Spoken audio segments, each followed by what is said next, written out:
యేసు రక్తమే జయం పరిచర్య ప్రైజ్ ద లార్డ్. జూన్ 14వ తేదీ 2024. ఈరోజు దేవుని వాక్యము, నశించిపోవు సువర్ణము అగ్ని పరీక్ష వలన శుద్ధపరచబడి ఉన్నది గదా, దానికంటే అమూల్యమైన మీ విశ్వాసము ఈ శోధనల చేత పరీక్షకు నిలిచినదై యేసుక్రీస్తు ప్రత్యక్షమైనప్పుడు మీకు మెప్పును మహిమయు ఘనతయు కలుగుటకు కారణమగును. పేతురుకు రాసిన మొదటి పత్రిక 1వ అధ్యాయం 7వ వాక్యము. నీ విశ్వాసమునకు కలుగు పరీక్ష ఓర్పును పుట్టించునని ఎరిగి మీరు నానా విధములైన శోధనలో పడునప్పుడు అది మహా ఆనందమని ఎంచుకొనుడి. అందుకే భక్తుడైనటువంటి యోబు ఇలా అంటున్నాడు, నేను నడుచు మార్గము ఆయనకు తెలియను, ఆయన నన్ను శోధించిన తరువాత నేను సువర్ణము వలె కనబడుదును.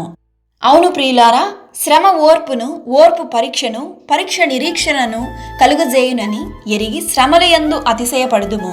ఈ వాక్యం వింటున్న ప్రియ సహోదరి సహోదరులారా, నా జీవితం శోధనలో నిండిపోయి ఉన్నదని దిగులు చెందకండి.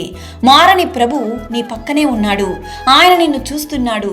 నీవు కలిగి ఉన్న శోధనలు, సమస్యలు, వేదనలు అన్నీ ఆయనకు తెలుసు.